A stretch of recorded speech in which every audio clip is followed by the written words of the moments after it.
BJP MP Bollywood నటి కంగనా రనౌత్ ని చెంపదెబ్బ కొట్టిన కేసులో విచారణ వేగంగా జరుగుతోంది.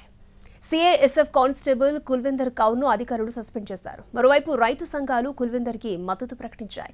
ఈ నెల 9న న్యాయ ర్యాలీ చేపట్టనున్న రైతు సంఘాల నేతలు ర్యాలీ చేపడుతున్నట్లుగా స్పష్టం చేయడంతో ఈ వివాదం మరింత ముదిరేలా కనిపిస్తోంది. హిమాచల్ ప్రదేశ్ మండి బీజేపీ ఎంపీ బాలీవుడ్ నటి కంగనా రనౌత్ ను చెంపదెబ్బ కొట్టిన కేసు ముదురుతోంది. కంగనా ఫిర్యాదుతో ఏర్పాటైన దర్యాప్తు బృందం ఆమెను కొట్టిన సిఐఎస్ఎఫ్ కానిస్టేబుల్ కుల్విందర్ ను అదుపులోకి తీసుకుని విచారిస్తున్నారు. మరోవైపు అధికారులు ఆమెను సస్పెండ్ చేశారు. 2020లో రైతు చట్టాలపై కంగనా రనౌత్ చేసిన వ్యాఖ్యలతోనే తాను ఈ దాడికి పాల్పడినట్లు కుల్విందర్ చెబుతున్నారు. తన తల్లి గౌరవం కోసం 1000 ఉద్యోగాలు వదులుకునేందుకు కూడా సిద్ధంగా ఉన్నానని ఆమె చెప్పింది. ఎంపీపై దాడి చేయడం నేరం కాబట్టి ఆమెను సిఐఎస్ఎఫ్ సస్పెండ్ చేసి విచారణ చేస్తోంది. దీంతో ఆమెకు తిరిగి ఆ రైతులే అండగా నిలుస్తున్నారు. ఈ నెల 9న న్యాయ ర్యాలీ చేపట్టనున్నట్లు రైతు నేతలు చెప్పారు.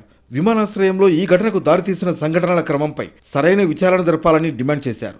ఆమెపై ఎలాంటి చర్యలు తీసుకోవద్దని అధికారుల్ని రైతు సంఘాలు కోరుతున్నాయి.